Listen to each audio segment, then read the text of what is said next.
situación que nos tiene preocupados a todos, o que nos debería por lo menos preocupar a todos los seres humanos, no únicamente a los hondureños. Por cierto, se aproxima un huracán, pero que por fortuna esta vez no tendrá nada que ver con nosotros, el huracán Erika, allá en el Atlántico norte.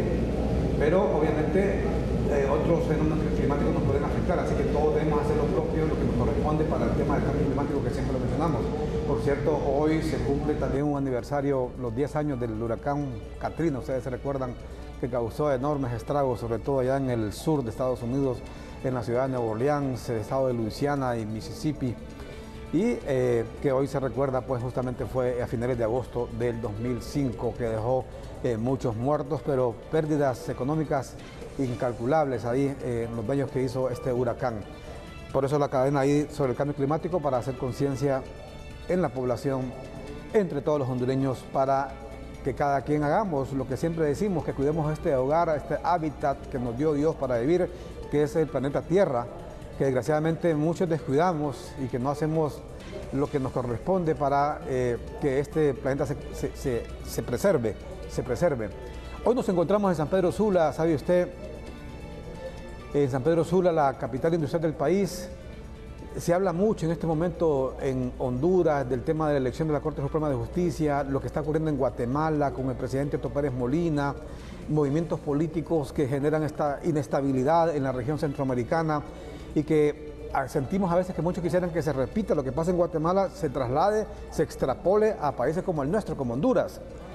Y nos preguntamos si eso realmente es posible o no es posible. O sea, el hecho de que ocurra en Guatemala una inestabilidad política, que estén a punto de destituir al presidente Otto Pérez Molina, si eso obviamente no tiene por qué ocurrir en un país como el nuestro. No obstante, las marchas que exigen de alguna manera cambios en nuestro país y sobre todo el combate a la corrupción y a la impunidad en Honduras.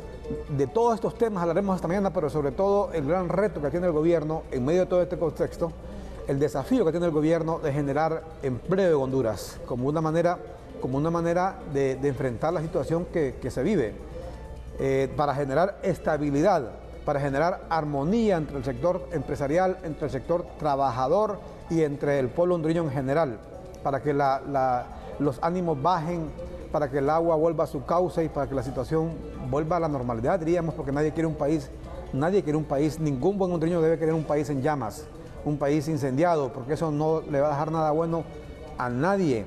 La violencia, las crisis políticas, la anarquía, eso nos perjudica a todos, y por eso siempre decimos, cuando estaba el presidente Callejas, decíamos, si a Callejas le va mal, nos va a ir mal a todos, si a Maduro le va mal, nos va a ir mal a todos, si le va mal a Mel Zelaya, nos va a ir mal a todos, si le va mal a Carlos Flores, nos va a ir mal a todos, y ya ven ustedes lo que ha pasado, cuando a un presidente le ha ido mal, nos ha ido mal a todos. Por eso queremos que a los presidentes les vaya bien. De todos estos temas hablaremos esta mañana. Aquí nos encontramos en el Club Hondureño Árabe de la capital industrial del país, de San Pedro Sula. Transmitimos en directo, transmitimos en vivo, son las 7:11 de la mañana. En este momento se encuentra con nosotros el señor ministro del Trabajo, Carlos Madero. Se encuentra también con nosotros el presidente de la Asociación de Maquiladores de Honduras, Daniel Facusé. También está con nosotros el empresario Jesús Canahuati, que también es dirigente maquilador.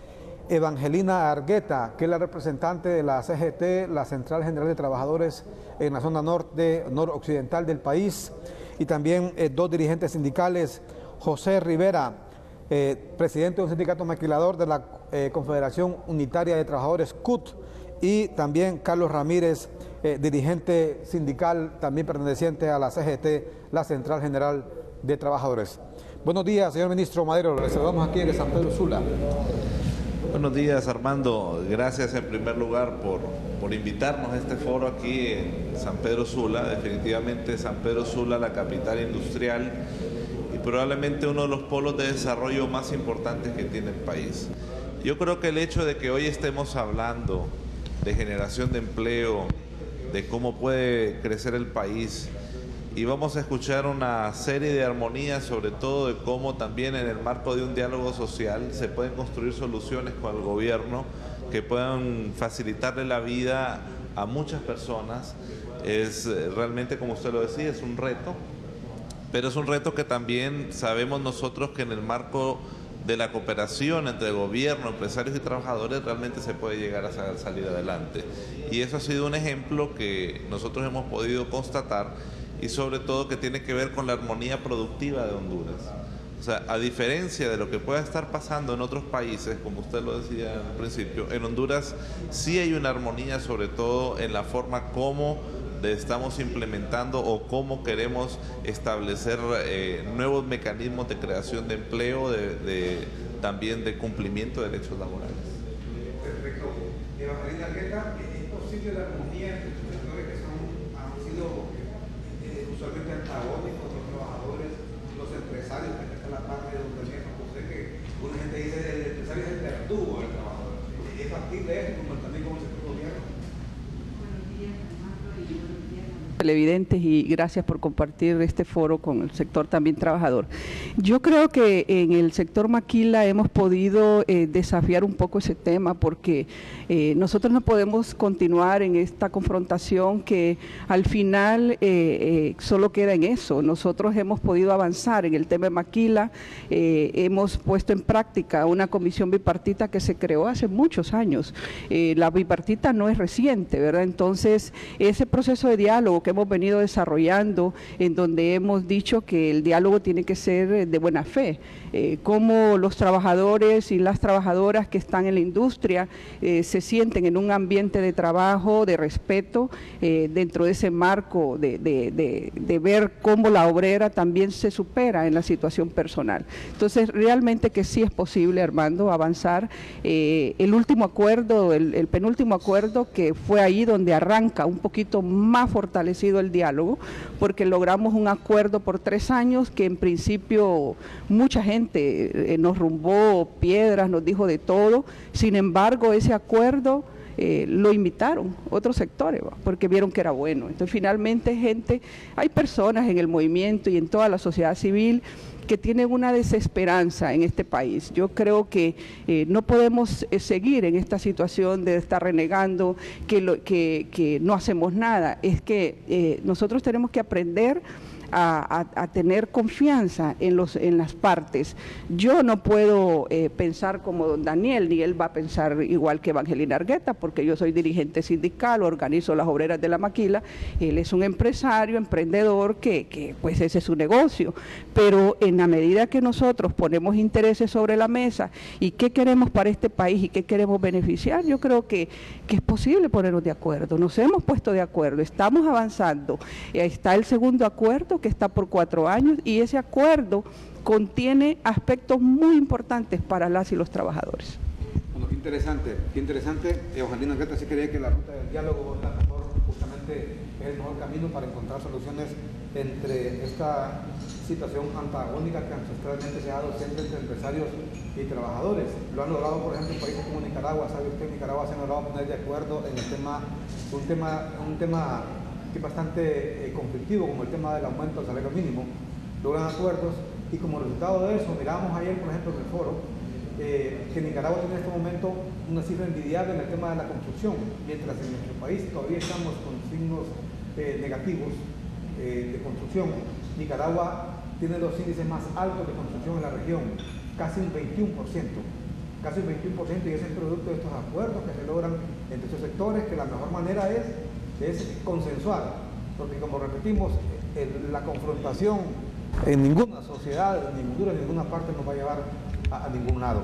¿Es factible esto, Daniel José, presidente de los maquiladores? Porque se habla muchas veces que el empresario, y Honduras obviamente no es la excepción, se dedica únicamente a explotar al trabajador. Bueno, Armando, muy buenos días, y televidentes de Canal 10. Definitivamente que sí es posible, y esto es una gran demostración de lo que se puede hacer en nuestro país. Claro, hace aproximadamente unos 20 años aquí en Honduras, los trabajadores y los empresarios nunca pudiesen haber estado sentados en una misma mesa. Y hoy en día no solamente estamos sentados en la misma mesa, sino que también estamos conversando ya no sobre temas de salario, sino que también sobre temas de calidad de vida de todos los hondureños, en especial las trabajadoras y los trabajadores de nuestra industria. Pero esto también está catalizando cosas buenas, nuevas formas de relaciones en todos los demás sectores económicos de nuestro país. Lo importante aquí es que nos miremos todos de frente, que seamos honestos y que respetemos a la persona con que estamos hablando. En la industria de la maquila, lo primero es el respeto, vernos todos bajo el mismo nivel, vernos todos por igual. Cariñosamente, doña Evangelina le llamamos la reina de la maquila, y yo la respeto, y con todo cariño yo siempre se lo he dicho, porque ella ha sido la que ha avanzado en todos estos temas. Ya no únicamente hablamos de salarios, ahora estamos hablando de vivienda, que tal vez es el tema toral de este foro.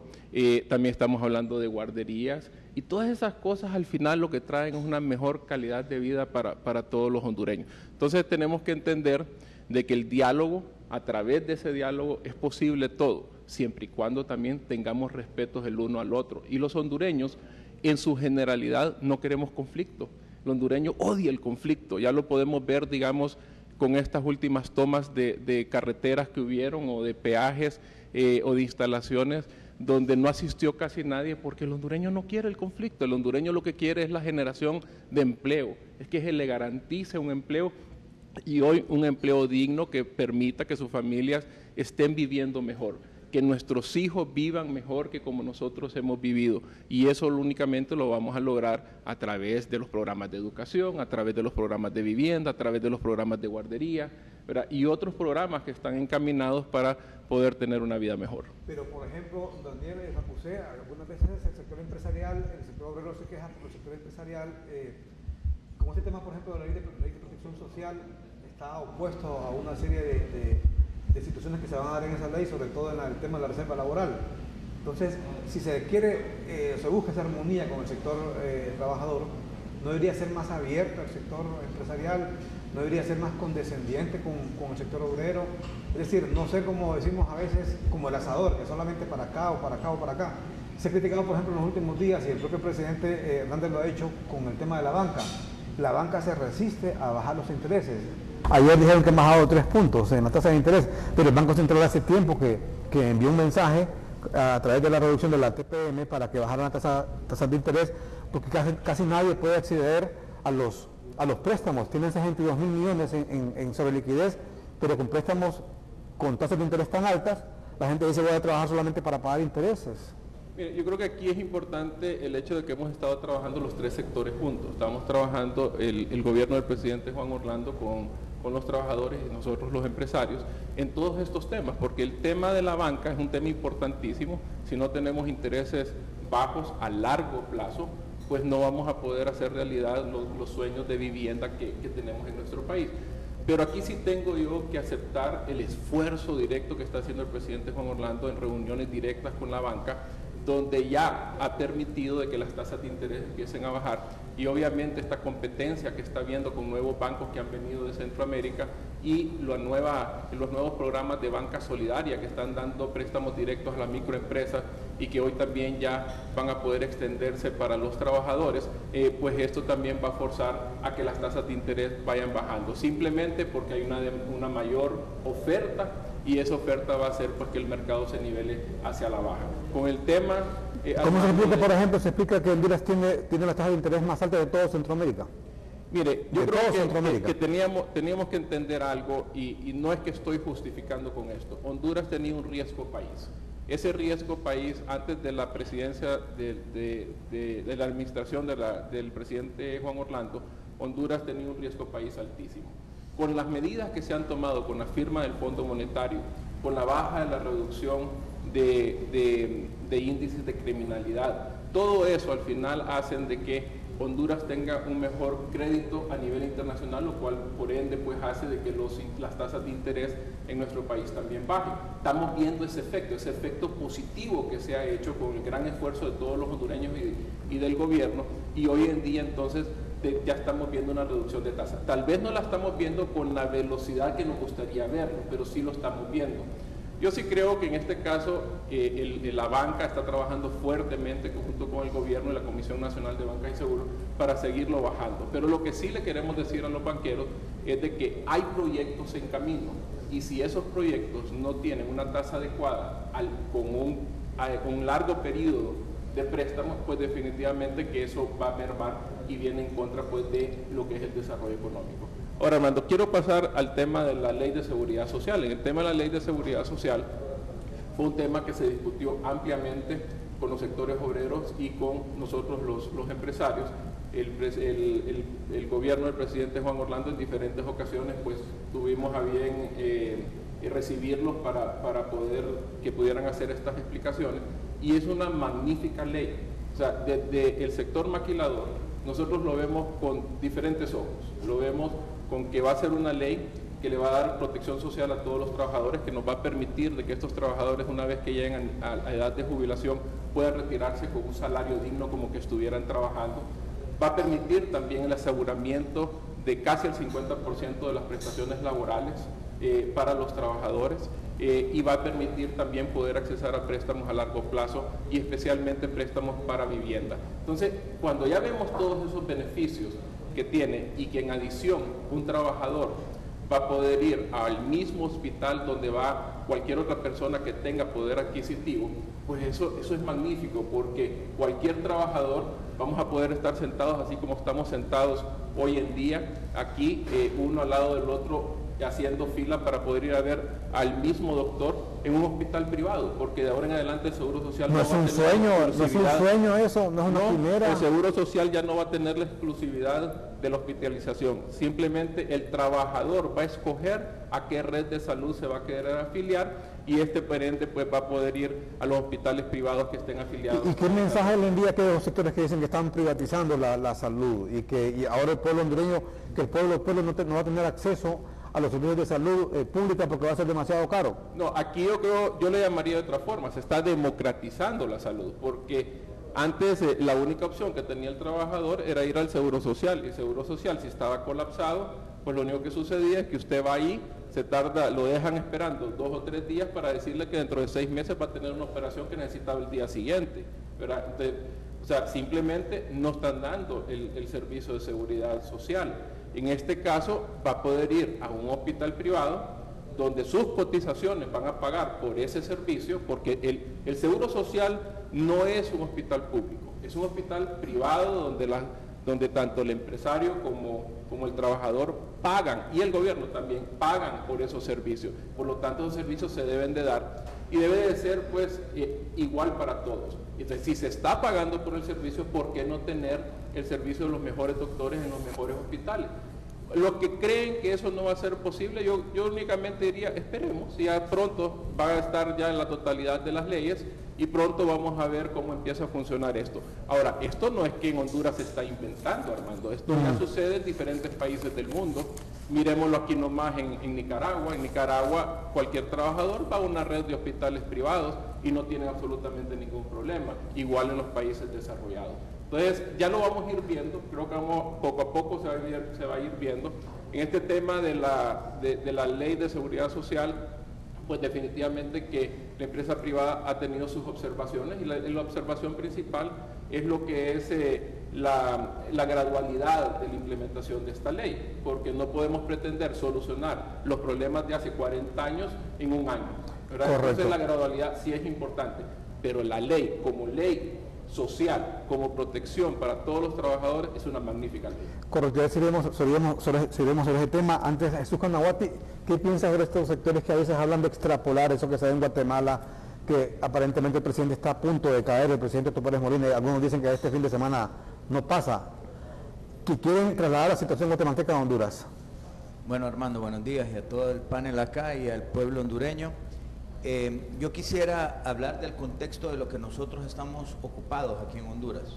Nosotros estamos ocupados trabajando de la mano con el sector gobierno y el sector trabajador para darle respuesta a los miles de jóvenes que entran al mercado laboral año con año, y aquellos que ya están en el mercado laboral y que no tienen un puesto de trabajo.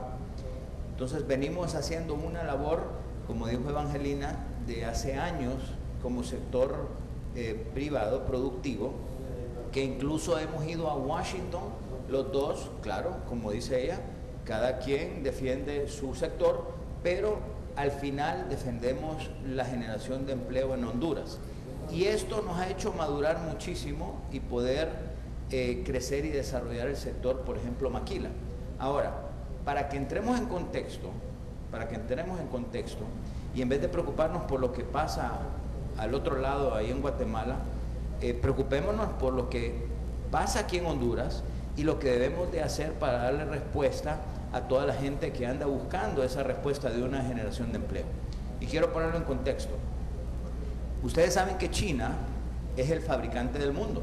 Bueno, ustedes agarran cualquier producto, le dan vuelta y dice Made in China. Yo creo que el 90% de 10 productos, 9 vamos a darle vuelta y va a decir Made in China, ¿no?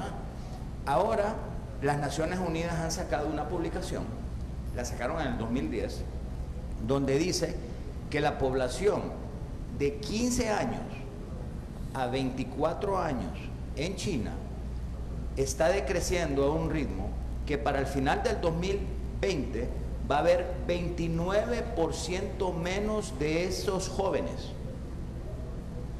¿Qué significa eso? 29% menos. ¿Qué quiere decir? ¿Qué significa? Que la población en China se está envejeciendo y que más del 50% de la población en los próximos 5 años va a pasar a edades de 65 años para arriba. Eso lo que significa es que el manufacturero del mundo está perdiendo su mano de obra o su habilidad de tener esa mano de obra para hacerle frente a las necesidades del mundo actual, que solo en componentes electrónicos va a necesitar 80.000 millones de dólares adicionales en los próximos 10 años.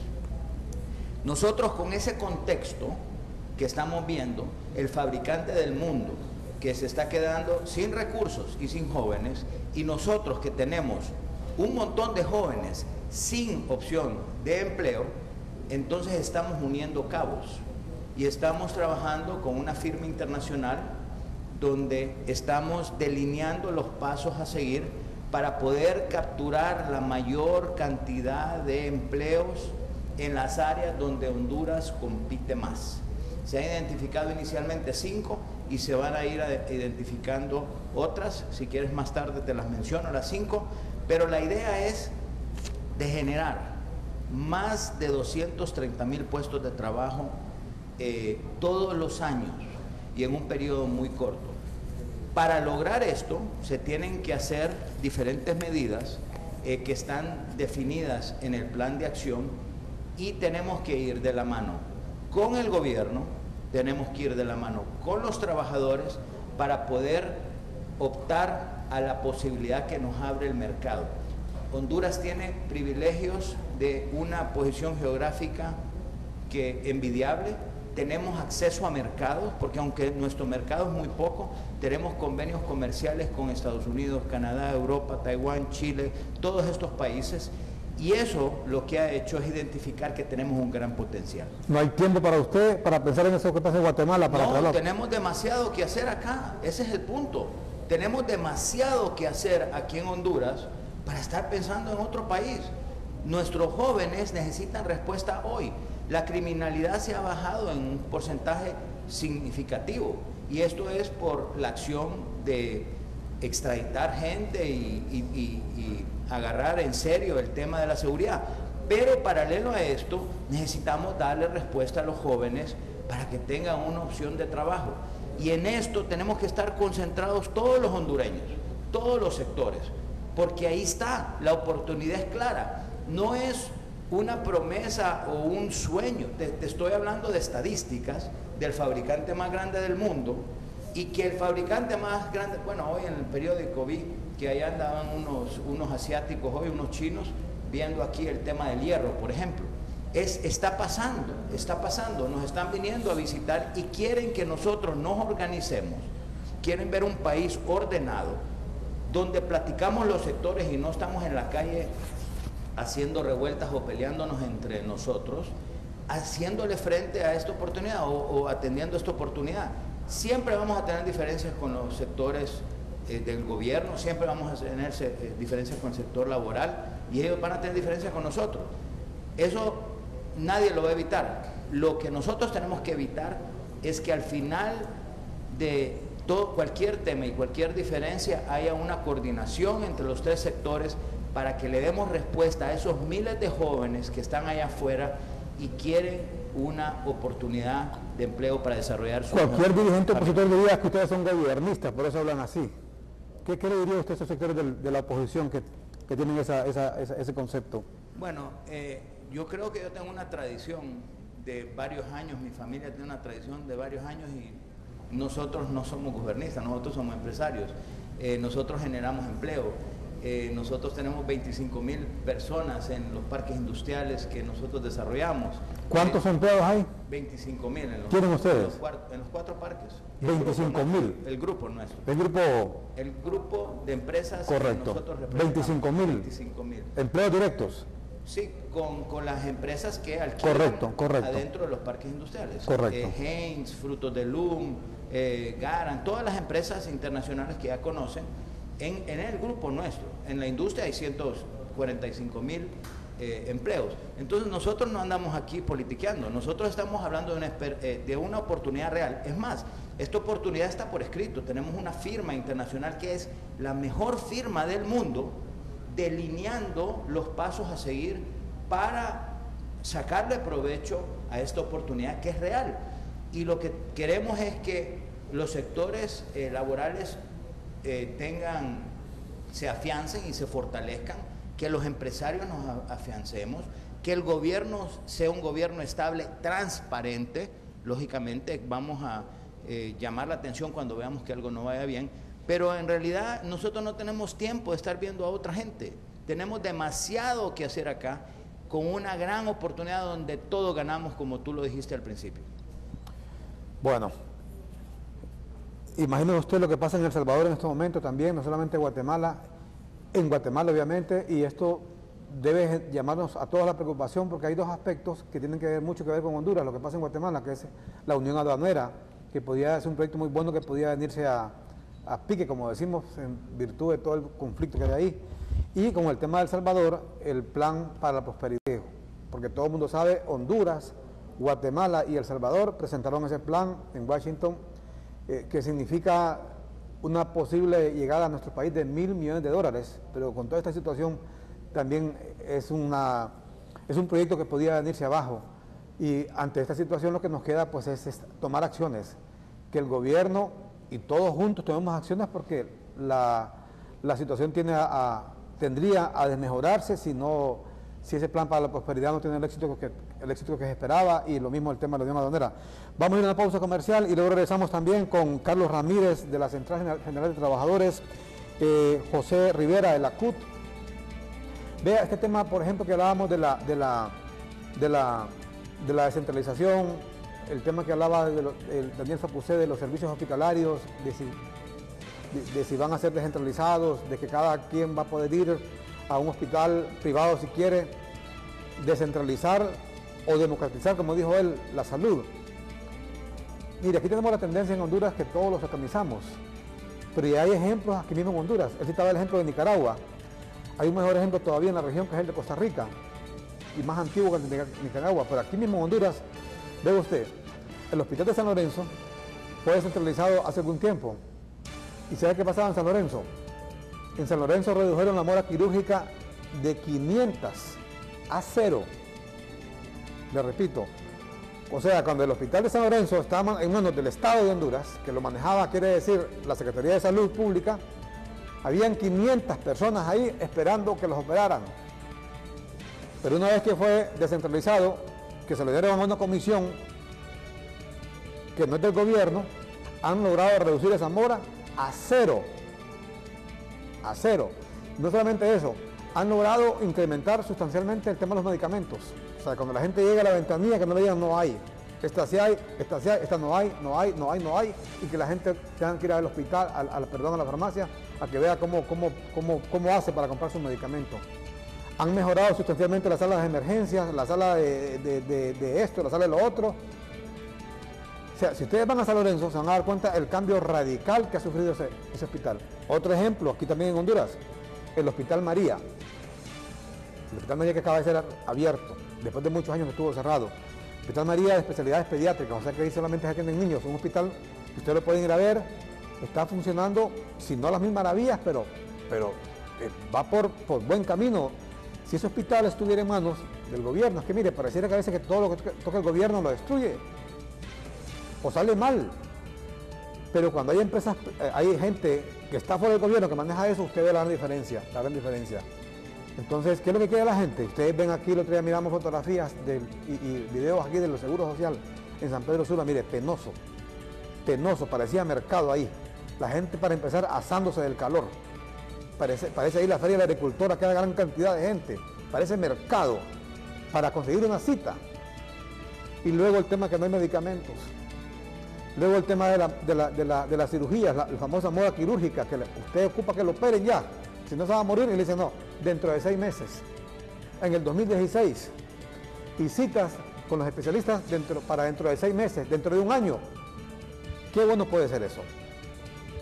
Esperar que la gente se muera. Que ocupamos una salud efectiva, que le dé respuestas al trabajador como la gente requiere para no morirse. Vamos a la pausa comercial y ya regresamos con más aquí en su Foro Canal 10.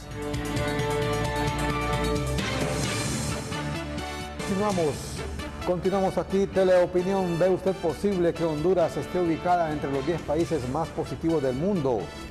Marque la A si cree que esto es posible, marque la B si cree que no, que estamos soñando en que Honduras está entre los 10 países más positivos del planeta Tierra. Asterisco 1015, estamos en directo, estamos en vivo con este tema de un estudio que ha sido elaborado, entendemos que por Naciones Unidas, en el cual Honduras aparece entre los 10 países más positivos de la Tierra. Bueno, ojalá fuera cierto que estamos entre los países más positivos y no somos los más negativos, porque al final de cuentas, sabe usted, la negatividad, el pesimismo no nos conduce a nada bueno, aunque haya a veces razones, circunstancias para estar pesimistas o ser negativos. La verdad que si estamos con la mente lúcida, estamos optimistas, es mucho más posible que enfrentemos el desafío, enfrentemos el reto, los problemas que tenemos enfrente, a que nos echemos a llorar, a que nos pongamos pesimistas. Los problemas se resuelven más fácilmente con la mente bastante fresca y con la confianza en que vamos a enfrentar los problemas. Por ejemplo, en este momento que muchos países están en crisis, pensemos en que vamos a salir adelante, a pesar de todos los pesares, como se dice. Hay que enfrentar los problemas y tratar de salir adelante con toda esta situación, sobre todo en el campo económico y en el tema del desempleo. Que ve usted, esto sí lo decimos claramente, este es el gran desafío que tiene en este momento este gobierno, junto con la empresa privada, junto con todos nosotros. Mire, son legiones de jóvenes, sobre todo, desempleados. Da mucho pesar conocer de jóvenes, hombres y mujeres que van a una universidad pública o privada, se han graduado de lo que sea y no encuentran una oportunidad de trabajo. Y eso es triste porque un desempleado, siempre decimos, puede ser hasta un delincuente en potencia. Alguien que llega a su casa y no lleva nada a su casa, sobre todo si es padre o madre de familia. Todos conocemos la famosa historia de Víctor Hugo, de Los Miserables. Conocemos diferentes historias de gente que por estar desempleado tiene enormes problemas en su casa. Hay hasta divorcios, rupturas en una pareja porque no encuentra un trabajo el hombre de la casa, y entonces tiene problemas con su mujer. Y por eso decimos, hay que enfrentar este desafío, y aquí en la batuta, el liderazgo, está obligado el gobierno de la República en tomar acciones para generar empleo en nuestro país, sobre todo en la industria de la construcción. Carlos Ramírez y José Rivera de la CUT. Carlos Ramírez, ustedes tienen sus dudas sobre este tema de la nueva ley de protección social. Sí, muy buenos días, Armando, y a todos los compañeros y compañeras aquí, panel. La verdad es que sí hay muchas dudas. De hecho, hemos estado hablando, no en una reunión formal con el ministro, pero sí en escasas pláticas sobre... Hay mucho temor, ¿verdad? Porque esta ley ha creado mucha incertidumbre entre los compañeros y compañeras de la maquila sobre un tema específico. O sea, sabemos que la ley marco es bastante amplia y esperamos nosotros que sí traiga esos beneficios por los cuales se ha estado diciendo, como decimos nosotros así, sin la intención de ofender, se ha estado vendiendo esta ley, ¿verdad? A través de los medios, a través de las cadenas de televisión y todos estos aspectos. Pero hay un tema específico que en este momento a los trabajadores y trabajadoras los tiene con mucha incertidumbre, y es sobre el tema de la cesantía específicamente. Yo como líder sindical, los compañeros también de la red de sindicatos de la maquila, que representamos sindicatos. Pero el presidente del sindicato de Citra BFI de Honduras, BFI de Honduras se llama la empresa, sindicato Citra BFI. El tema de la cesantía pasa ¿por qué? Porque a partir, en nuestra empresa la pagan, en el 50% de las empresas maquiladoras pagan la cesantía anualmente, el auxilio de la cesantía. Entonces, a partir de que entre en vigencia esta ley, que es el 4 de septiembre, se va a empezar la empresa empezará a depositar en una cuenta, ahorita será en el RAP de entrada, el RAP va a ser la que va a recolectar su fondo. Entonces, la preocupación de las personas es, si ya tenemos este beneficio, si ya la empresa nos paga el 100% de la cesantía, de alguna manera se tiene que regular, porque creo que el artículo 59 permite, creo que ahí se va a reglamentar. Pero ¿cuál es la duda en sí de ustedes? La duda es que las personas van a dejar de percibir ese 100% de cesantía que ya lo percibían anualmente a partir de que entre en vigencia la ley. Bueno, Carlos, gracias. José Rivera, de la CUT. ¿Cuál es la duda que tienen ustedes, José, con este tema de la nueva ley de protección social? Bueno, muy buenos días a todos los compañeros y compañeras del foro y compañeros que nos escuchan. Nosotros tenemos dudas por lo mismo que dice mi compañero, porque en algunas empresas pagan la cesantía al 100%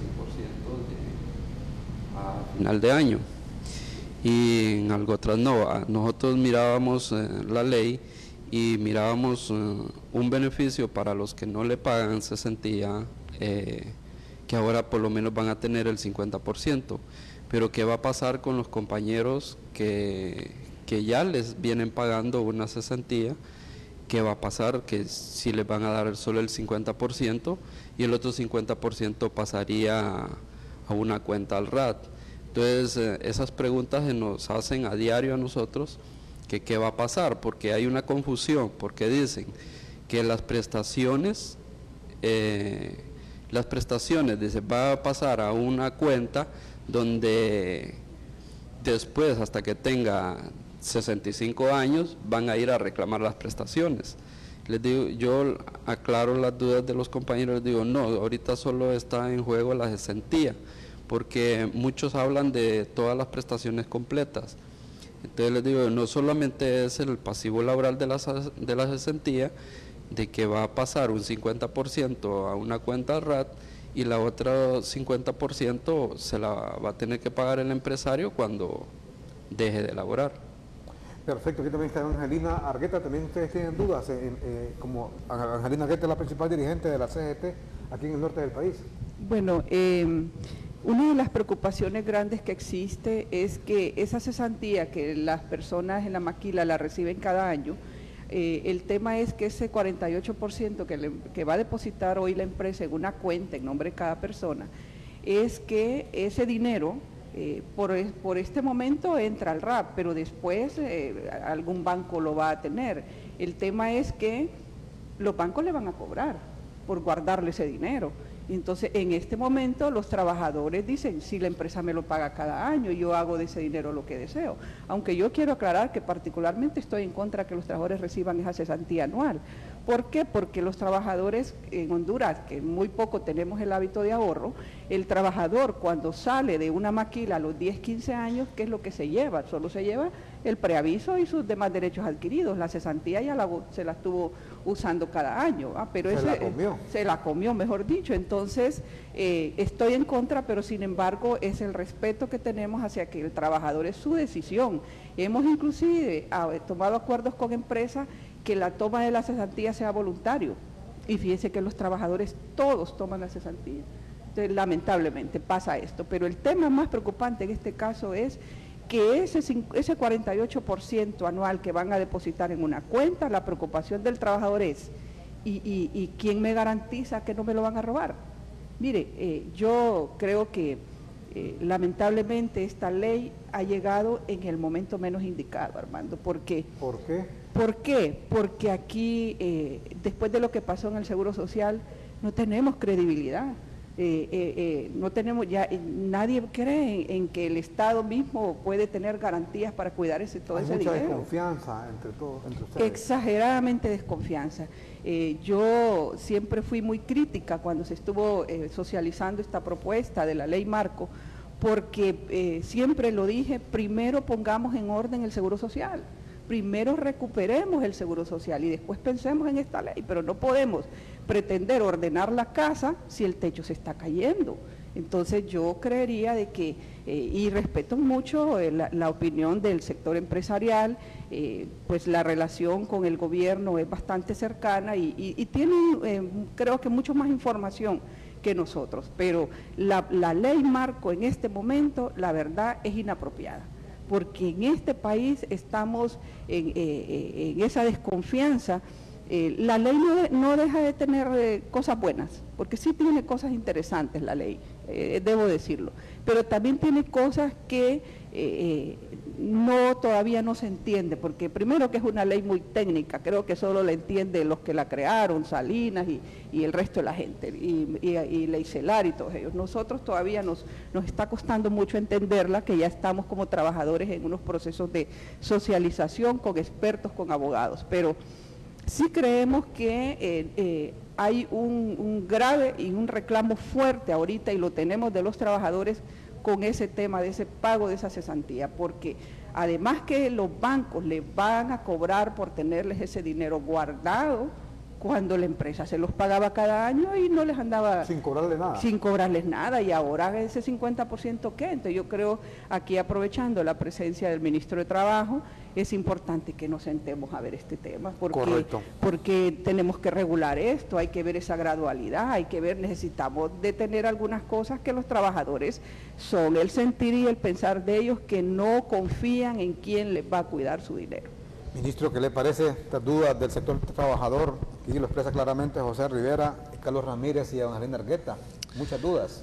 Bueno, en primer lugar, es importante destacar que esta es una ley que es muy dinámica, porque es una ley marco que tiene una serie de leyes que se van a desprender de la misma y una cantidad bastante considerable de reglamentos que efectivamente vamos a ir construyendo.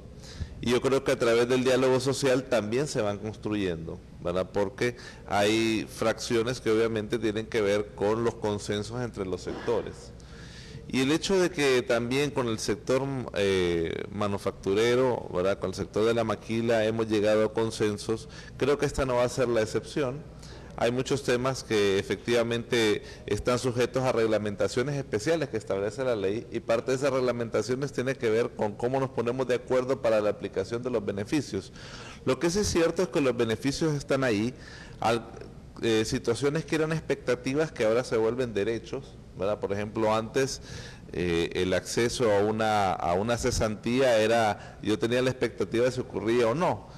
Cuando miramos nosotros en el Ministerio del Trabajo, por ejemplo, cuánto son la resolución de casos de pagos de cesantías que se dan en el país, se va a dar cuenta usted que menos de la mitad de los casos que se resuelven es por menos del 50% de las prestaciones que tenía el trabajador. O sea, definitivamente ese es un tema que garantiza el acceso universal a las prestaciones, pero efectivamente sí tiene que tener una serie de reglamentos que establezcan, por ejemplo, los casos particulares del sector de la maquila, por ejemplo, donde hay anticipo de cesantías, para hacer su regulación, y creemos que eso no es un problema en realidad, eso es algo que podemos llegar definitivamente a solventar, pero lo que sí es que genera un marco, y como todas las leyes de protección social en cualquier parte del mundo, tiene sus controversias siempre, porque son leyes que afectan todo el mercado de trabajo y todos los servicios de prestaciones sociales que se dan. Ese tema específico que mencionaba Evangelina y que menciona también Carlos y José, de que antes, o sea, ellos reciben el pago en las maquilas y ahora tendrán que pagarle a un banco la intermediación que lógicamente cobra un banco sin ninguna necesidad. Muy bien, aquí es donde sale la figura del RAP. El RAP es una institución sin fines de lucro importante que la ley protege.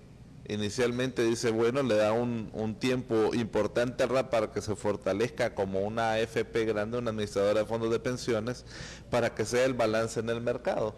Al final de cuentas, el trabajador va a poder escoger en qué AFP ¿verdad? O qué sistema, o si es un banco, una AFP, lo que sea, dónde va a depositar ese dinero, pero va a ser una decisión del trabajador. Eso también se tiene que normar y se tiene que regular, o sea, y va a tener una ley especial. El trabajador podría ir al RAP. Así como, no le van a cobrar nada. Así como el trabajador va a poder escoger una red de salud, que puede ser pública o privada, también puede escoger una red de administración de pensiones que sea pública o privada, ¿verdad? Entonces, eso es importante porque da esa ventana, claro, como lo decía Evangelina, es una ley sumamente técnica, entonces para verla hay que estudiarla muy bien, hay que desmenuzarla. Como trabajador, ¿cuánto me va a costar a mí esas redes de salud privada si yo me decido ir ahí? No, cuando esté el sistema del sistema de salud, lo que va a ocurrir es que se va a poner, la seguridad social va a definir, por ejemplo, cuánto cuesta. Le voy a poner el ejemplo más claro: si usted se quiebra un brazo, dice, bueno, la quebradura de un brazo cuesta 10.000 lempiras. Si usted va a una red de salud y le dicen en un hospital privado, cuesta 10.000 lempiras, el seguro se lo va a pagar, ¿verdad?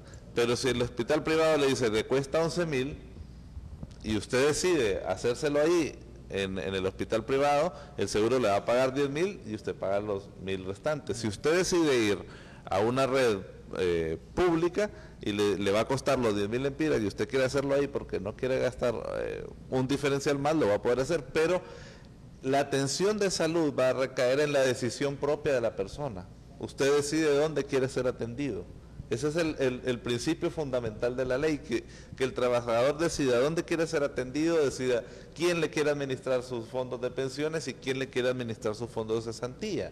Al final, porque la idea de la ley es que el trabajador sienta que es un derecho, que es una obligación que se le dé la seguridad social, y no que tenga que rogar y que le den el derecho. Igual, o sea, el trabajador va a decidir si va al RAP o va a un banco. Esa es una decisión propia de cada persona. El RAP no va a cobrar nada.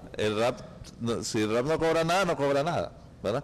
Ese es un tema que se va a ir normando, y yo creo que lo importante, porque para no salirnos del tema de la generación de empleo, es que también esta ley tiene un impacto, ¿verdad?, que se va a graduar en el Consejo Económico y Social, que es una mesa tripartita de empleadores, trabajadores y gobierno, donde se va a decir cómo se va a ir implementando de tal forma que no afecte la empleabilidad y que sea más bien un mecanismo de atracción también de las propias inversiones, y que los inversionistas en Honduras sepan que pueden poner sus empresas aquí y que sus trabajadores estarán protegidos por un sistema que le garantice una protección social. Ese es un tema que en el transcurso del tiempo vamos a tener que ir discutiendo cómo se va a ir implementando. Correcto. Jesús Canahuati. Sí, solo quiero aclarar, porque yo creo que los televidentes han de estar diciendo, empecé y terminé igual, porque no entendí, porque es muy técnica, es muy técnica la ley, pero vamos a simplificar el concepto.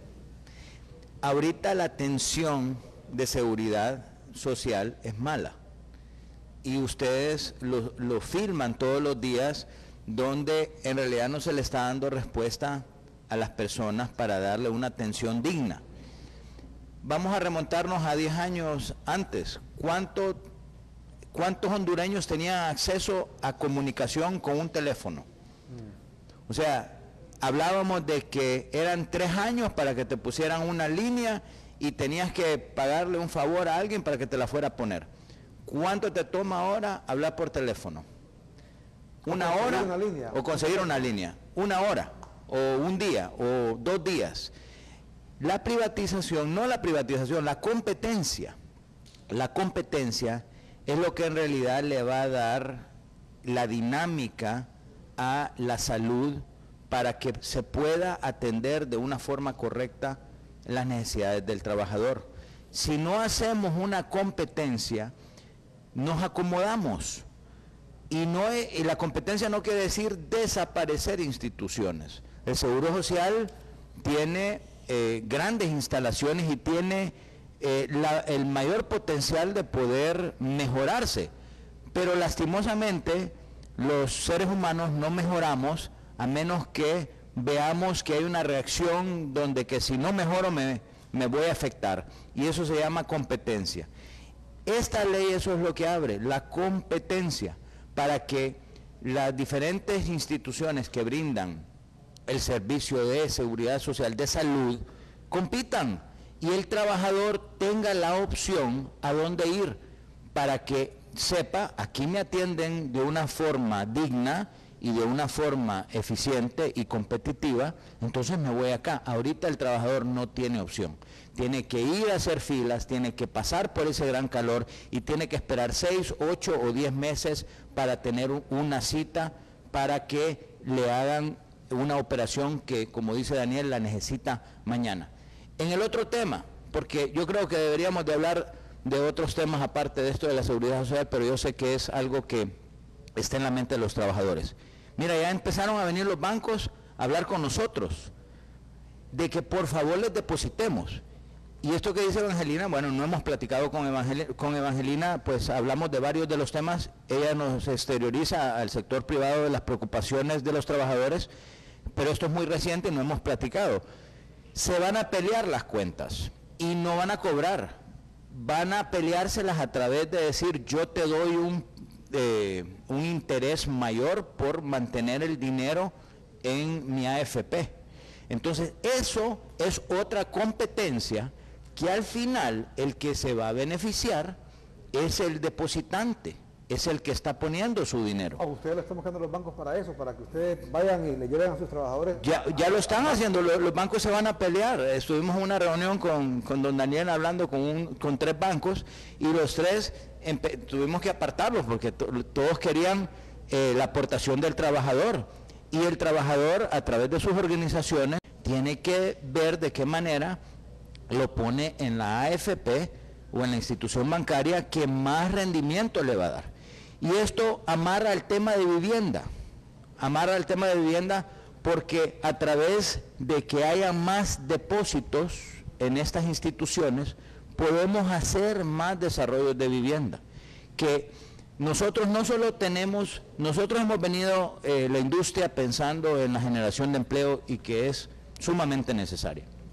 Pero también en esa generación hemos visto cómo la mayoría de los trabajadores no son atendidos en salud, que no es correcto, y también en el tema de vivienda, alquilan la mayoría de ellos, y son personas que también tienen que pagar transporte a sus pueblos, y en realidad no están haciendo un patrimonio personal, familiar. Con el tema de vivienda, pues ya empezamos a formar un patrimonio para que el empleado, pues en vez de estar pagando 1.800 o 2.000 lempiras por un alquiler, pague 2.500 o 3.000 lempiras por su casa, y que lo pueda hacer con un ingreso familiar aún así mejor para poder tener un patrimonio. Igualmente se está trabajando con las guarderías comunitarias. Los desarrollos que se están planteando de vivienda tienen la seguridad perimetral, tienen lo que son las escuelas, lo que son... imágenes ahí porque justamente de las viviendas que en Chamalecón entendemos están construyendo viviendas. Hay en varios, hay 17 proyectos ahorita aprobados que están, unos ya arrancaron, otros están por arrancar en toda la costa norte, incluso entiendo yo que haya... ¿Los proyectos ustedes de vivienda, ustedes los ejecutan como maquiladores?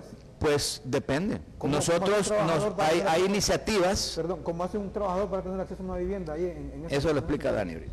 Bueno, Armando, aquí esto surge del gran acuerdo nacional que se firmó el año pasado y que donde nos comprometimos, tanto empresa privada, trabajadores y gobierno, a poderle dar una vivienda accesible y digna a los trabajadores. En este caso, el gobierno del presidente Juan Orlando está dando un subsidio directo al trabajador de 60.000 lempiras por cada casa, por su vivienda que compre. En ese sentido, pues nos hemos organizado en la bipartita y en conjunto se han seleccionado algunos urbanizadores que están desarrollando las casas para los empleados de la maquila. En este caso, son casas que comienzan con aproximadamente 42 metros cuadrados de construcción de la vivienda, en un terreno que tiene entre 200 y 200 varas cuadradas, y esto pues le permite a una persona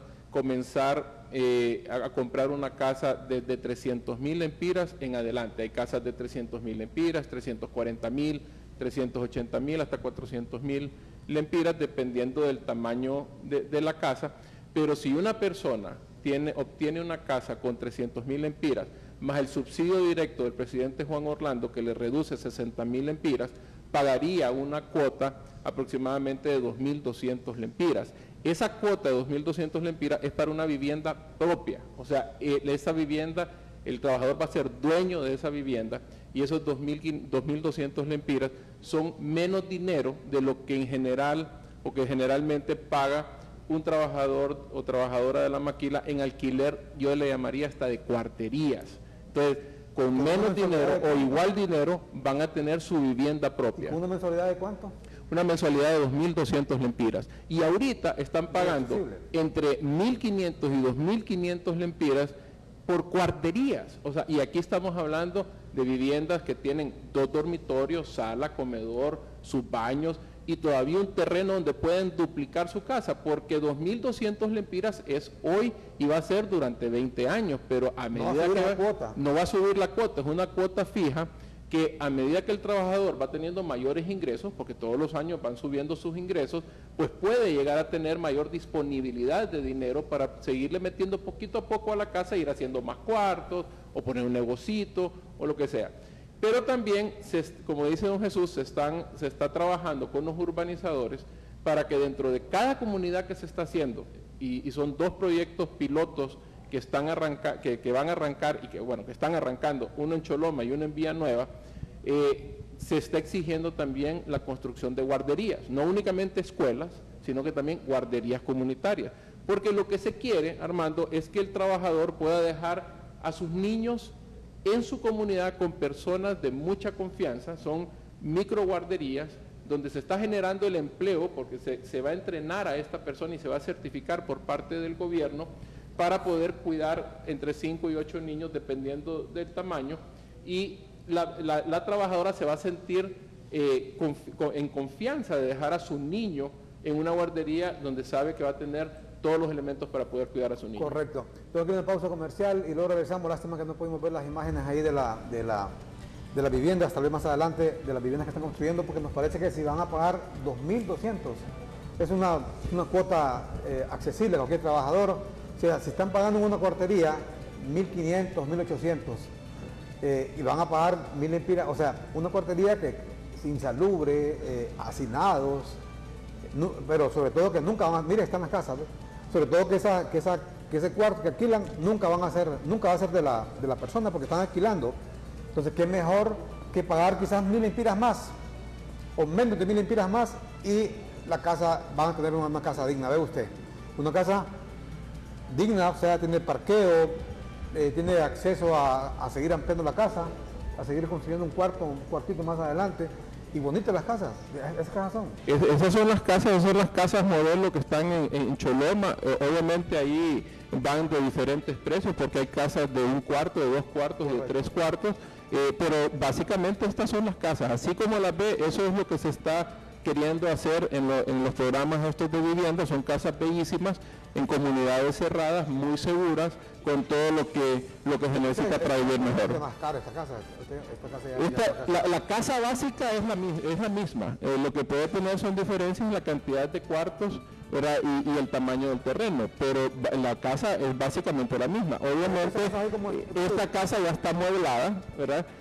Pero no viene con los muebles, el trabajador va a tener que amueblarla. Claro, pero ¿cuánto cuesta esa casa, por ejemplo? Esa es una casa, Jesús. Estas casas andan entre 320 y 380.000 lempiras. ¿Y la mensualidad de esa casa que estamos viendo ahí? Anda entre 2.200, es sin un seguro que nosotros estamos negociando con el gobierno, porque yo creo que el seguro de 6 meses de desempleo es importantísimo. Ese seguro más o menos anda a 150 lempiras al mes, y creo que a los 2.200 que dice don Daniel, más esto, estamos siempre abajo de 2.500, entre 2.500 y 3.000 lempiras la cuota. Es importante tener ese seguro, porque tú pierdes el trabajo y vas a buscar otro, te puede tomar 2, 3, 4 meses. El seguro de desempleo te cubre al 100% ese periodo que tú lo estás buscando. El seguro sería la cuota mensual de unos 2.800, 2.900. No, 2.400 a 3.000, depende de las casas. Ah, Depende del tamaño. depende del tamaño. Porque ahí, en este tema de vivienda, que ha sido un tema que hemos abordado, que hemos estado en los últimos 6 meses hablándolo profundamente, han surgido varias propuestas, ¿verdad? Pero realmente a lo que nosotros tenemos acceso, los trabajadores de la maquila, de acuerdo a nuestras posibilidades de ingreso, de acuerdo a nuestras realidades económicas, es entre una cuota mensual de 2.000 a 2.400 lempiras. Entonces ya, como lo decía Daniel, ya en el Choloma tenemos un desarrollador que nos va a desarrollar esta casa de acuerdo a esas posibilidades que nosotros tenemos. Es una casa de 45 metros de construcción, 215 varas de terreno y una casa básica que realmente es digna, que de alguna manera, de acuerdo a nuestras posibilidades en el futuro, podamos ir haciendo. Correcto. Ahora, aquí hay un tema importante que es de destacar, es cómo los trabajadores con la empresa privada y el gobierno nos pudimos llegar a poner de acuerdo en generar proyectos de beneficio social. Y aquí el gobierno de la República, el presidente Juan Orlando, ha puesto a disposición el programa Convivienda, que es un programa que primero está orientado a generar casas de interés social para los trabajadores y generación de empleo. Es una combinación de ambas. Entonces, la posibilidad de que en el marco del diálogo podemos consensuar, y cada uno ha puesto, como decimos, su granito de arena, y al final estamos con una serie de proyectos, porque hay varios proyectos que están en la zona norte que son proyectos de interés social, y aquí es donde Convivienda entra con un papel fundamental porque está dando un bono de 60.000 lempiras por la casa. Correcto, bueno, mire, están bonitas las casas, hombre, también me dan ganas de conseguir una. Y sobre todo voy a pagar 2.400. Ah, no aplico. Están bonitas las casas. Bueno, eso que decía Jesús Canahuati y también Daniel Facusé, de que el trabajador podrá escoger, o sea, que los bancos andan, como decimos allá, abogados queriendo conseguir esos recursos de los trabajadores. ¿Sabiste que, por ejemplo, del IMPREMA, de estos institutos de previsión, INJUPEN, por ejemplo, ahí salieron muchos ricos y ricas también? ¿Sabe cómo? O sea, se metían los fondos de esos institutos a un banco X y el banco, mire, bajo, les da un buen billete. ¿Qué es mejor? Entonces la pregunta es, ¿qué es mejor? Que le den ese billete a un director o una directora de INJUPEN, del IMPREMA, del IMPREUNA, del IPM, etcétera, o que se lo den al trabajador en términos de las tasas de interés. O sea, es mejor que se lo den al trabajador, porque mire, le repito, del INJUPEN, del IMPREMA, de todos esos lugares salieron muchos ricos negociando con los bancos. Le decía, dame tanto, le decía, y te lo pongo en tu cuenta, esos millones que tenemos ahí, estamos hablando de mucho dinero. Y lo que hablaba también Jesús Canahuati, el tema de que ponía de ejemplo, la telefonía celular. Mire, en su momento, ¿sabe que a mí me costó conseguir una línea en un hotel? Como 3 años.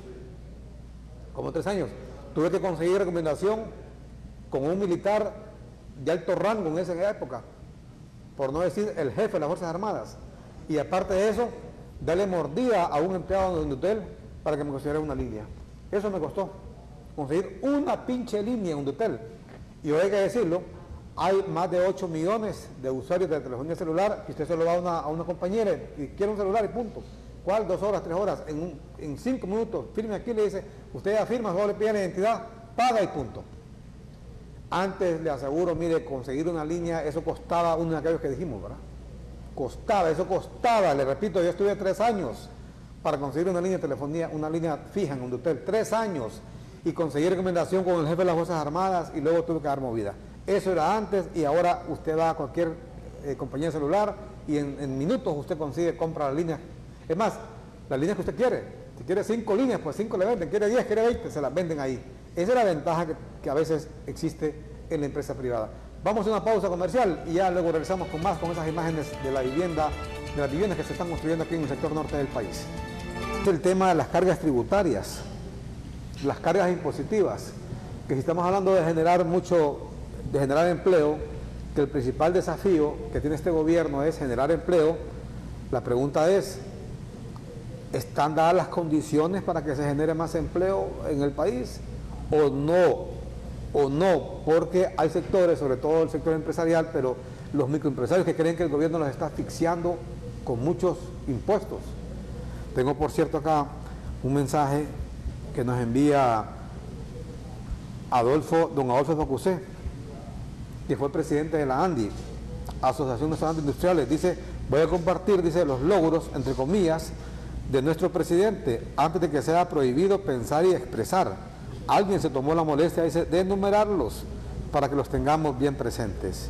Algunos, dice, de los daños y delitos logrados desde que Honduras, dice, nuevamente entre comillas, está cambiando bastante, de nuevo entre comillas.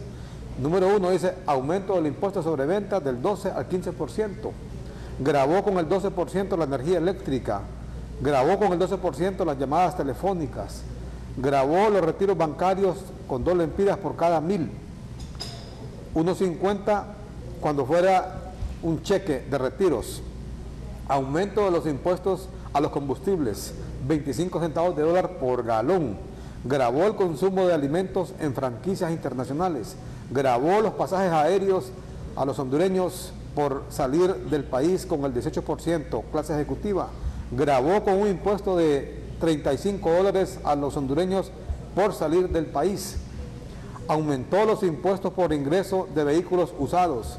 Impulsó el pago en las casetas de peaje de San Pedro Sula a Tegucigalpa por una carretera que se hizo con donación. Nos gravó con pagar el 10% del valor de la venta a un bien inmueble. Gravó con el pago del 10% la educación privada en todos los niveles. Gravó con impuestos los ahorros en cooperativas. Gravó con el 10% en concepto en arrendamiento de casa o cuartería.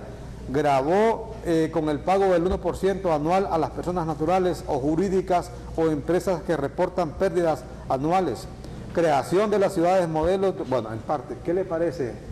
Antes de escuchar a Evangelina, ¿qué le parece todo esto que plantea aquí su pariente don Adolfo Facusé?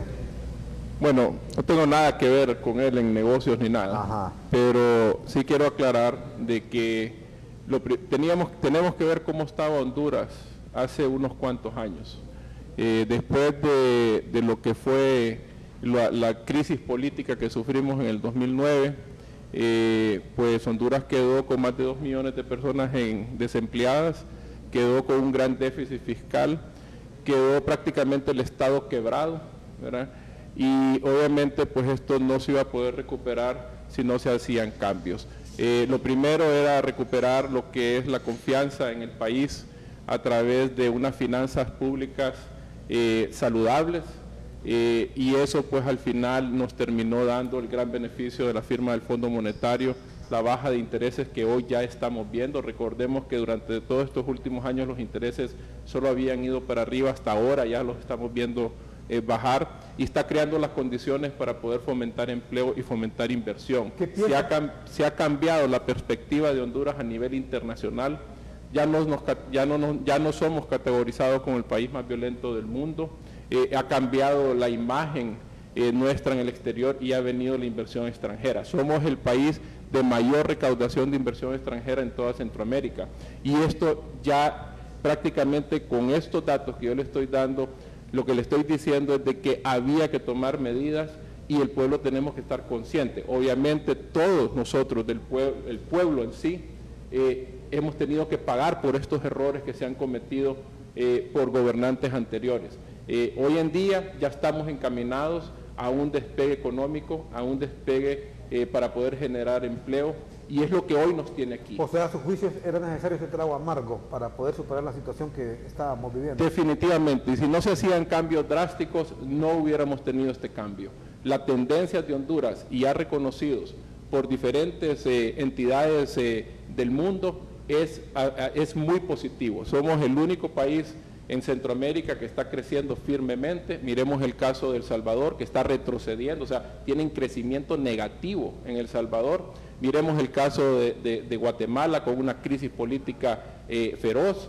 Miremos el caso de Nicaragua, que aunque se puede hablar muy bien de Nicaragua, allá hay un totalitarismo prácticamente. Miremos el caso de Costa Rica, donde está prácticamente cayendo todas sus exportaciones, donde empresas como Intel se terminan yendo de Costa Rica. O sea, somos el país con mayor potencial en todo Centroamérica y eso es dado por todas las medidas que se han venido. Claro que han sido dolorosas, pero había que tenerlas. ¿Qué piensa eso que establece don Adolfo Bocusé? O sea, que dice que todo ha sido malo, que todo esto ha venido a pasar muchos años en el país. Bueno, él ya está, yo creo que ya está retirado y no es ya presidente de la Asociación Nacional de Industriales y tenemos que ver el futuro. Lo que están viendo es el pasado. Y lo que aquí estamos viendo y lo que estamos construyendo es un futuro para Honduras, un futuro para tener mejores generaciones. Estamos todos aquí juntos, estamos empresarios, trabajadores, gobierno, construyendo una nueva Honduras.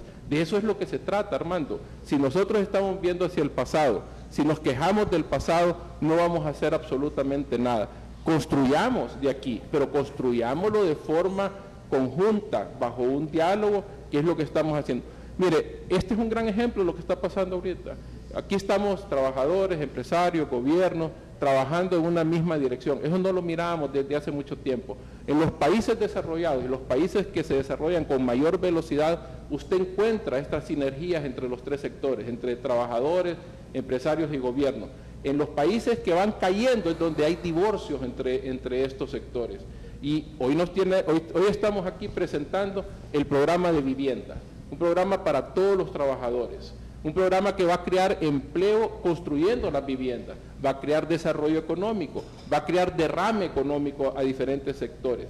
Estamos también creando guarderías infantiles para poder cuidar a los niños de nuestros trabajadores, pero también el beneficio a las empresas para que la trabajadora que tiene un niño no deje su empleo, ¿verdad? Que tanto le cuesta también a la empresa poder entrenar a una persona, que no vayan a dejar a sus niños al pueblo o que lo dejen cuidando con alguien que no es de confianza y destruyamos la familia. Entonces aquí de lo que se trata es la construcción de una nueva Honduras. A propósito de pobreza y de generosidad, un tuit del Papa Francisco, me lo envía en estos momentos, dice: Señor, dice el Papa Francisco, ayúdanos a ser más generosos y a estar más cerca de las familias pobres. Ahí está el tuit del Papa, ustedes lo pueden ver ahí. El Papa hablando justamente del tema que hoy hablamos esta mañana, cómo hacer para que el sector empresarial, el sector obrero, antagónicos por antonomasia de toda una vida, se acerquen más, pero principalmente para que el empresario reconozca que debe ser no más dadivoso con el obrero, con el trabajador, sino reconocer que el trabajador también es ser humano y que el trabajador también requiere de un mayor apoyo de parte del empresario. Y un tema importante en este caso es el tema de la vivienda, por ejemplo. Las imágenes que mirábamos, es importante que el empresario cuando pueda, siempre que pueda, le ayude al trabajador, hombre, a tener una casita. La mayor aspiración de todo ser humano es tener su casita, y qué mejor si le permiten tener acceso a esa casita con cuotas bajas que las puede pagar el trabajador. Le repito, cada quien que trabaja, la mayor aspiración. Mire, esos hondureños y hondureñas que se van para Estados Unidos arriesgando su vida, arriesgando su seguridad, dejando a sus hijos botados aquí en Honduras, ¿sabe cuál es su mayor aspiración? Es trabajar en Estados Unidos para tener una casita. Ellos dicen: quiero tener mi casita, quiero darle una casita a mi madre, o a mi esposa, o a mi esposo, a mis hijos ahí en Honduras. Por eso la importancia también, le hemos dicho a diferentes gobiernos, que apoyen a este sector inmigrante en Estados Unidos, con programas de vivienda, con subsidios, con lo que sea, para que ese migrante, cuando regrese a Honduras algún día, pueda tener su casita para sus hijos o para ellos. Angelina Argueta. Sí, quería comentar antes del tema de vivienda lo último en relación al mensajito. Mire, es cierto que allá hay unos impuestos que en algunos no estamos de acuerdo, pero en la mayoría sí. Mire, y usted es un periodista muy crítico y eso es bueno en el periodismo que exista esto. La pregunta aquí que nos debemos de hacer el pueblo hondureño y ¿qué país o qué presidente puede salir adelante si no cobra impuestos? ¿Con qué dinero podría salir adelante un gobierno? ¿Quién le va a venir a dar? ¿O es que hay que andar de mendigo en la comunidad internacional? No, es que es los impuestos con los que un Estado puede salir adelante. Lo que pasa es que en este país han habido un sector empresarial que la verdad, Armando, son duros, al grado que ni siquiera las prestaciones le pagan a los trabajadores y que está en la legislación, ¿verdad? Mucho peor que ahora quieran pagar un impuesto Por ejemplo, las comidas rápidas deben de pagar impuestos. ¿Por qué no pueden pagar impuestos? Y la persona que vaya a un restaurante de comida rápida va porque tiene facilidad, pues, y que vaya, ¿no? Pero que pague el impuesto. Ningún pueblo, ningún presidente de ningún país va a sacar adelante un Estado si no se paga impuestos, porque con qué dinero él saca las obras adelante, con qué dinero un país puede cumplir en los hospitales, puede cumplir con temas de vivienda, con los temas sociales, es con el pago de impuestos. Entonces hay un sector, y aquí don Daniel sabe que lo hemos hablado en las mesas, hay un sector empresarial que abusa, es exagerado, cómo incumplen y por qué no tienen que pagar impuestos. Y entonces cómo estos gobiernos, los últimos gobiernos, cómo han podido sacar adelante Honduras. Mire, después del golpe de Estado, ¿cómo quedó nuestro país? Totalmente en quiebra. Y tuvieron que andar tocando puertas, pidiendo ayuda, porque mire lo que nos pasó, que nunca debió haber sucedido el golpe de Estado, porque nos retrocedió 10 años atrás, entonces 20 años atrás. Entonces, es cierto que es duro aceptar esto, y algunas personas, amigos o amigas mías o conocidos o personas que no me toleran, van a decir, pero esta mujer está loca. No, es que los impuestos son los que sacan adelante un país.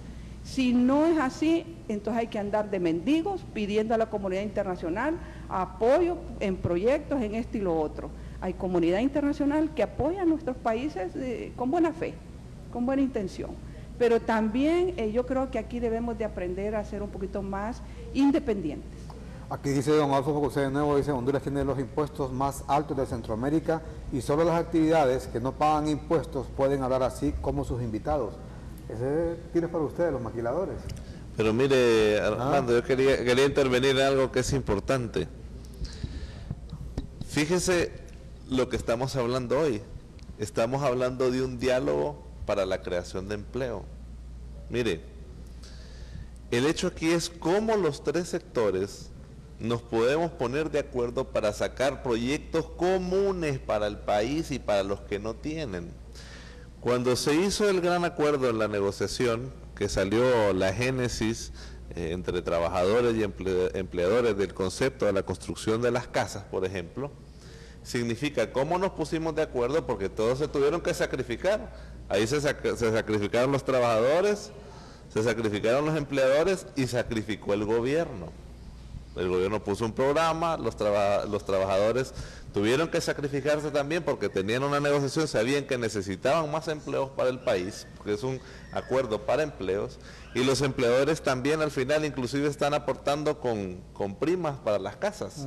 Eso hay que dejarlo claro.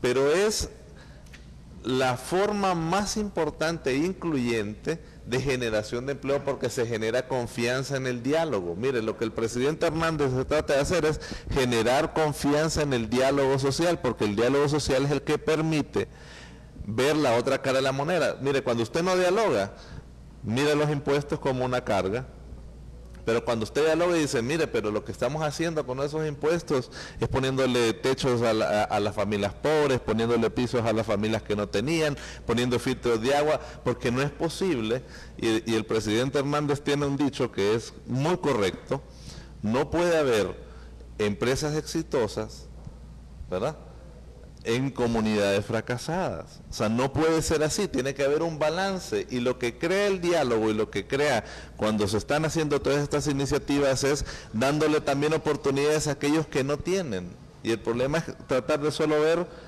para mi beneficio y no ver el beneficio de todos los hondureños. Honduras efectivamente venía, probablemente su época más catastrófica en creación de empleo fue a partir del 2009, ¿y sabe por qué? Por la imposibilidad de ponerse de acuerdo dialogando. Correcto. Jesús Canavati, lo que... Sí, mira, lo que tú estabas leyendo ahí sobre los impuestos. Aquí no venimos hoy en la mañana a decir que todo en Honduras es perfecto, porque estaríamos mintiéndonos y mintiéndole al pueblo hondureño.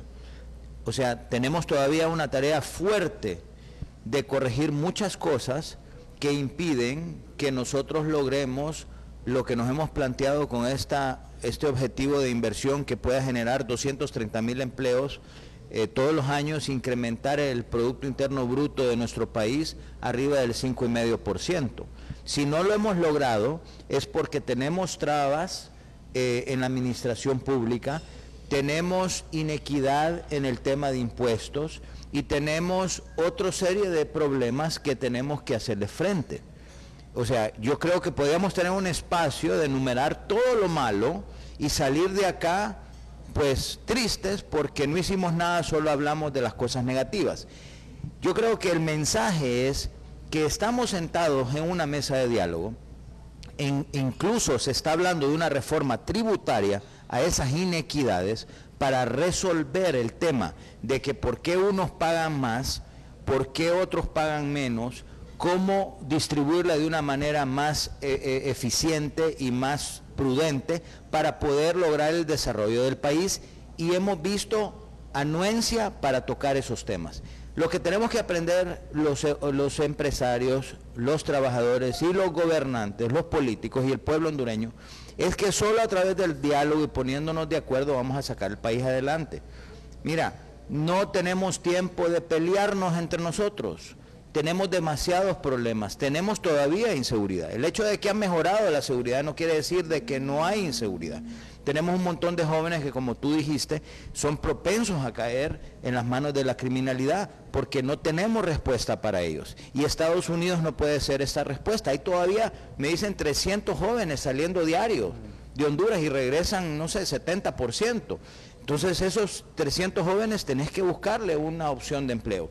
Yo creo que nosotros tenemos que empezar a hablar más de construir y exigir también que a través de esa construcción el gobierno haga su parte.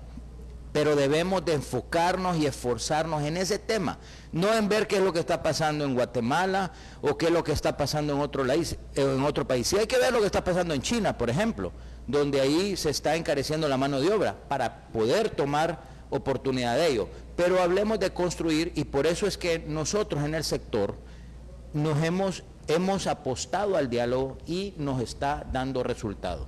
Correcto. Pero aquí otra pausa comercial y cuando regresemos, bueno, muy interesante escuchar a una dirigente como Evangelina Argueta hablando de manera tan clara de su pensamiento, que ella cree que todos debemos de pagar impuestos y que ninguna sociedad, ningún país puede sobrevivir sin pagar impuestos. ¿Sabe por qué es interesante?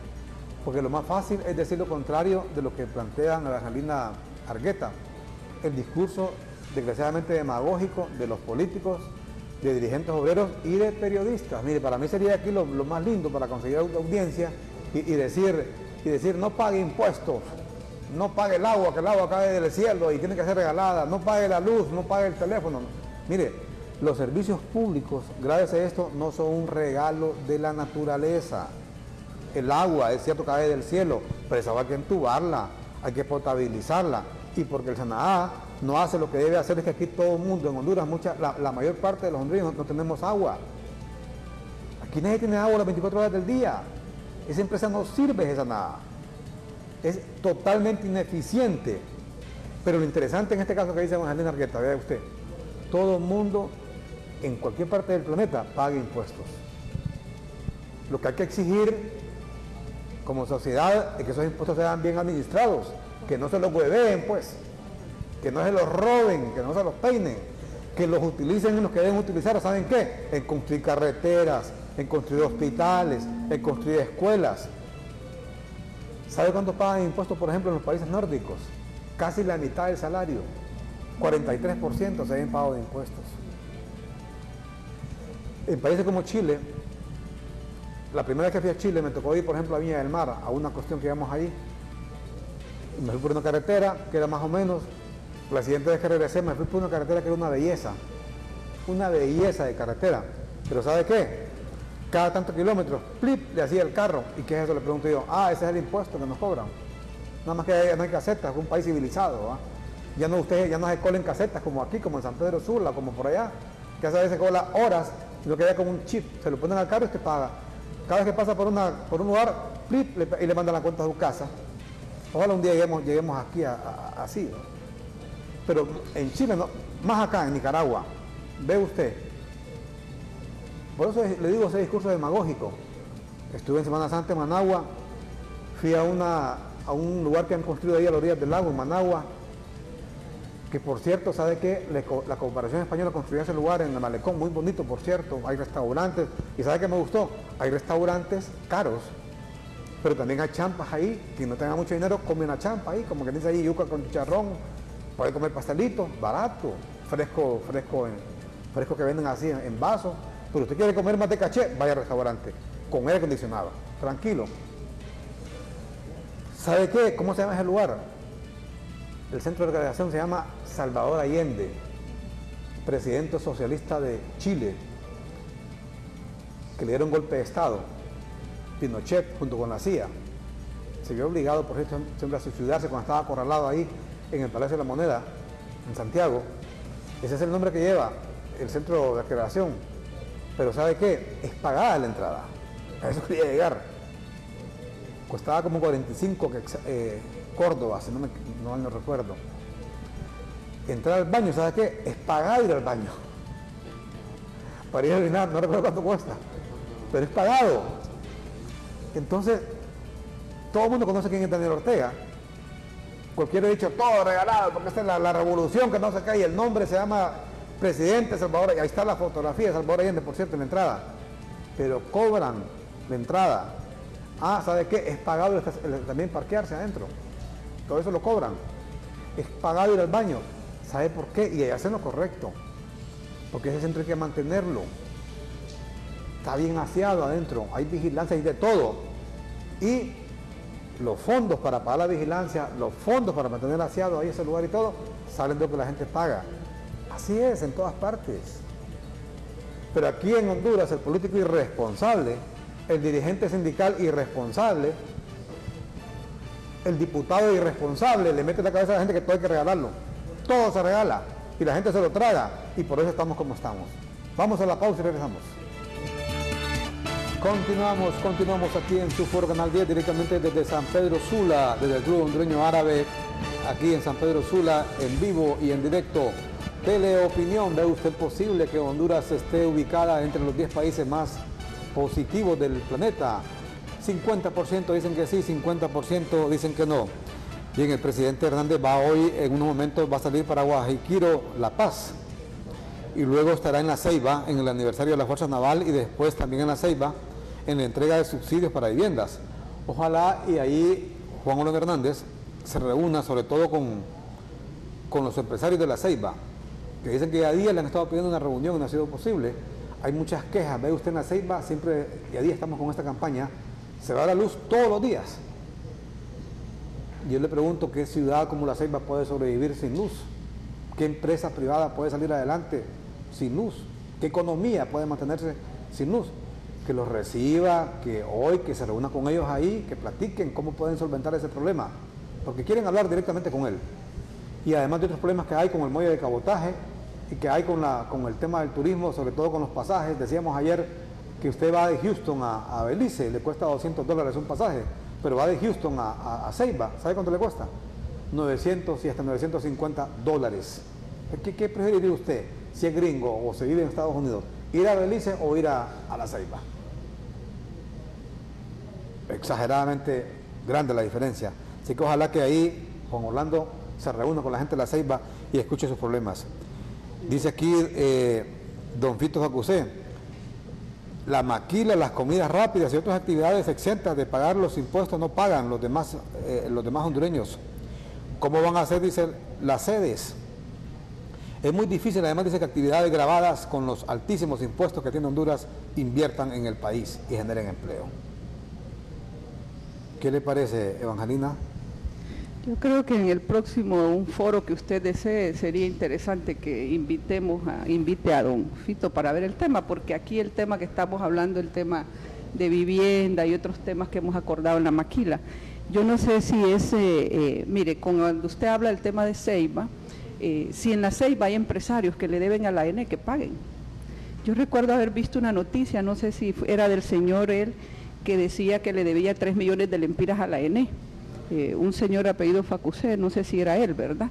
Si le quedó debiendo al Estado, que los pague, ¿verdad? Porque estos son los temas que hay algunos empresarios, aclaro, que han quebrado las instituciones porque no pagan.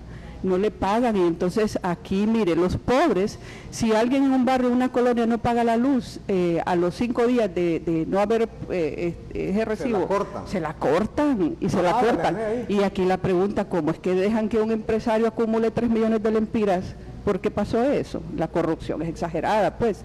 Entonces yo creo que aquí señalar, mire, yo creo que mejor nos abstenemos, ¿verdad?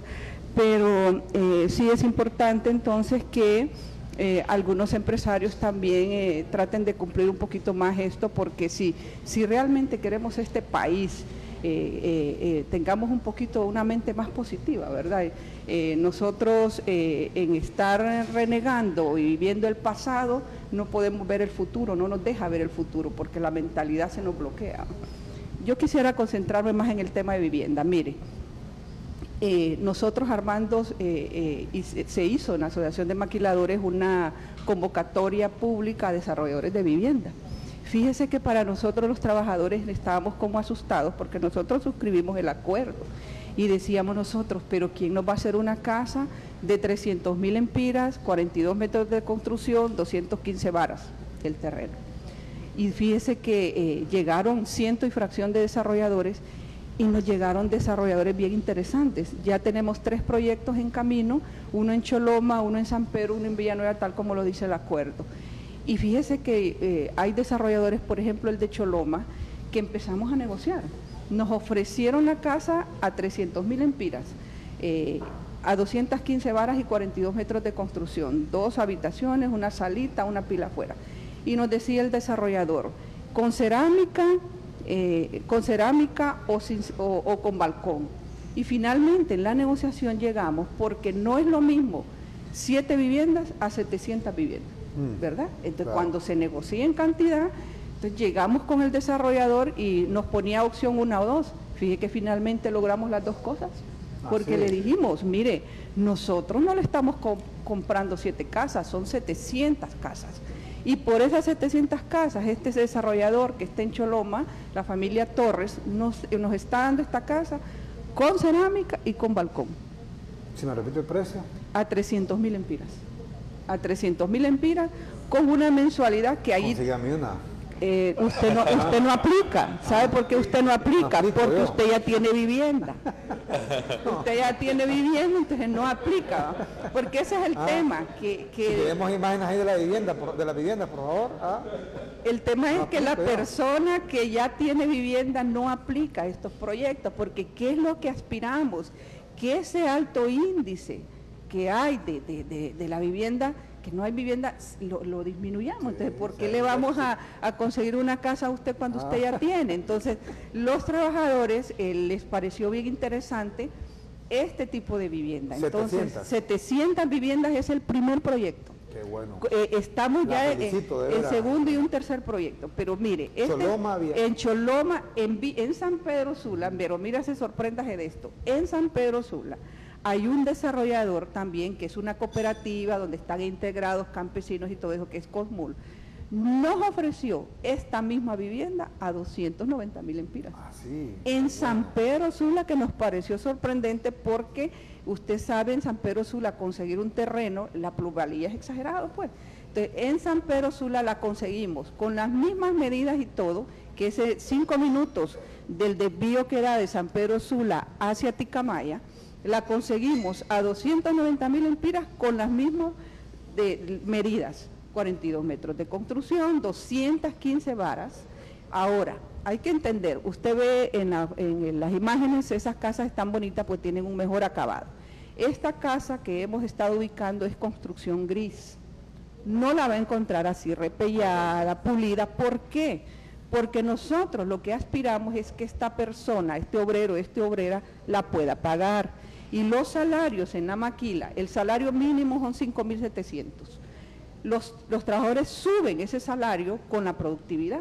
El promedio salarial en la maquila anda entre 7.500 y 8.000 empiras. ¿Cuánto sería la mensualidad en esa obra gris que dijo usted? En esa construcción gris, todas van a ser construcción gris, la mensualidad no puede pasar de 2.200 lempiras al mes, no debe. ¿Por qué no debe pasar de 2.200? porque entonces la persona no la va a poder pagar. Y otra cosa bien interesante de este proyecto es el acceso que el mismo Estado y la misma Asociación de Maquiladores nos están dando a los trabajadores, porque mire, los obreros de la maquila en su mayoría no son sujetos de crédito. ¿Por qué no son sujetos de crédito? Porque la banca es muy dura en esto. La banca, mire, los pobres para que puedan tener una vivienda, aquí tienen que pasar por un proceso exagerado. Entonces, el acuerdo es que se ha llegado con la banca, que hay que revisar, por ejemplo, eso de que le meten su nombre en la central de riesgo. Mire, si a una de esas empresitas que venden artefactos eléctricos y todo eso, porque quedó debiendo un celular o que quedó debiendo un microondas, ya está en la central de riesgo. Entonces, por eso los trabajadores no son sujetos de crédito. Pero qué interesante, y luego que el trabajador comience ahí a repellarla, comience a pintarla exactamente, poco a poco, y eso le va a dar esa es la más idea. amor por su Esa es la idea, porque nosotros creemos que con ese salario ahorita un obrero de la maquila no ha podido ser sujeto de crédito. Solo para reforzar lo que dice Evangelina, hay otras opciones, por ejemplo la opción vertical, de 4 pisos, módulos de 16 apartamentos de 2 habitaciones, donde ahí amortizas entre 10 casas el terreno y la infraestructura, entonces las cuotas también pueden ser más bajas. Lo importante aquí es que tienes a distintos desarrolladores compitiendo con nuevas ideas para poder desarrollar más vivienda. Hay un desarrollador que es el arquitecto Mía. Él nos diseñó particularmente un proyecto nuestro, pero él tiene uno particular de 7,000 viviendas en el área de Quimistán. O sea que estamos hablando de proyectos de 700, 1,000, hasta de 7,000, que eso es lo que va a en realidad transformar la posibilidad de generación de empleo rápido, porque la vivienda es la que más rápido puede darle respuesta al empleo. Perfecto, vamos a ir a una pausa comercial y luego, bueno, sinceramente se lo digo, me sorprende dirigentes como Evangelina Argueta, José Rivera, Carlos Ramírez. O sea, esa justamente debe ser la visión de la nueva dirigencia sindical. O sea, no estar únicamente inmiscuido en el asunto político. El papel de un dirigente sindical justamente debe ser trabajar por el mejoramiento de sus agremiados, en este caso los obreros, los trabajadores. Y qué mejor, repetimos, que el tema de la vivienda, que es a lo que aspiramos todos. Tener una casita digna donde poder vivir, donde poder, cuando ya estamos viejos, y decir, nadie nos va a estar corriendo porque no podemos pagar la mensualidad del alquiler. Eso es lo que esperamos todos, y por eso decimos enhorabuena por estos proyectos de vivienda. Vamos a hacer una pausa comercial y regresamos con la parte final aquí en su foro Canal 10. Continuamos en la parte final de San Pedro Sula, aquí en su foro Canal 10, en directo Teleopinión. ¿Ve usted posible que Honduras esté ubicada entre los 10 países más positivos del mundo? Marque la A para el sí, la B para el no. Estamos en directo, estamos en vivo desde San Pedro Sula. 50% dicen que sí, 50% dicen que no. Un mensajito del diputado diputado liberal Yuri Saba, dice que bueno, los proyectos positivos ayudan mucho a Honduras, pero los hondureños debemos de ser más exigentes. No es cierto que es culpa de los empresarios ni del pueblo el pago de los impuestos o la baja recaudación. Tampoco es cierto que esos impuestos nuevos son para las empresas. La gran mayoría son para todos. Ejemplo, el impuesto sobre ventas. Lo que sí debemos hacer es dialogar todos los sectores para exigir que los políticos administremos mejor el dinero del pueblo y no gastemos el dinero que nos hace falta en política o aspiraciones personales prematuras. Saludos y los felicito, ya que el diputado Yuri Sabas, pero se nos fue el tiempo ya, así que unos segundos para despedirse. José Rivera, solo para decir adiós.